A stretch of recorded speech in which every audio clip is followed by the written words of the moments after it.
welcomed baby Ronan home in May. But what should have been a joyous time turned frightening just a week later, when Mom and Dad, Kat and Mitch, noticed a change, which prompted a trip to the ER.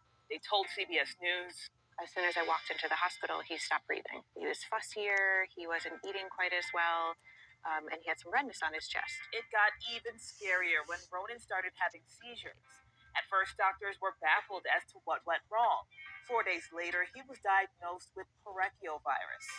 It's extremely rare to find, but it might not be that rare because they don't ever really look for it. Virus is pretty common in children, but can be far more severe in babies younger than 3 months old. It can also raise the risk of longer-term developmental problems or can even be fatal. Ronan had severe swelling and tissue damage in his brain.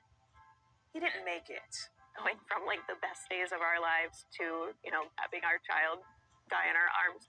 The CDC recently issued this alert, with doctors in multiple states reporting cases in infants. It could look like the child has what we call sepsis, which is a very severe infection. And it can also 5:30, a warning from the CDC tonight following an outbreak of a rare but potentially deadly disease in Florida. It's affecting not only those who live there, but also visitors. Tonight, who's considered high risk and what doctors are urging you to do now. It is an outbreak in Florida. Cases of meningococcal disease skyrocketed. The illness can cause meningitis, an infection of the brain and spinal cord, or even the bloodstream. And it's spread through direct contact, like kissing or sharing a drink. 10 to 15% of patients that get infected will die from it. Florida reporting 21 cases. That's more than the state's 5-year average for the disease. A large number in the central part of the state. Orlando Health seeing 5 cases this year. Dr. Jared Fox is chair of the hospital's infectious disease department. Typically, the symptoms will start anywhere between 3 to 6 days after exposure.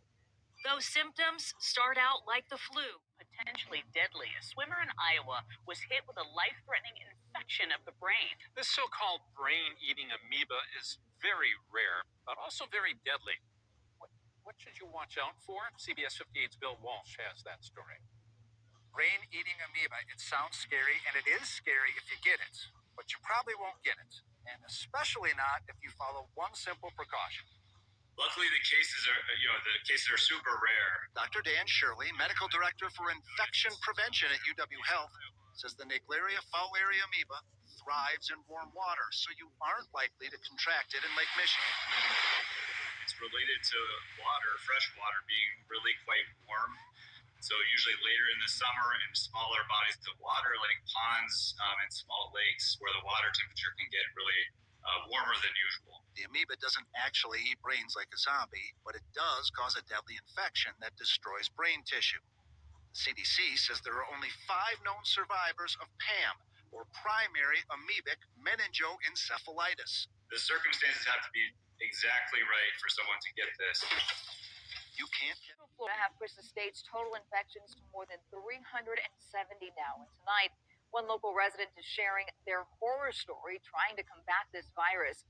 He spoke with West 2 tonight, Gavrigetis, about his concerns over testing and why he believes that health officials should do more to stop the spread. More than 5,000 monkeypox cases are in the U.S. Florida is the 4th highest in the nation with 371. One Western Orange County resident with the virus worries there could be more victims out there. I don't know how they're reporting testing numbers when it's very difficult to actually get tested.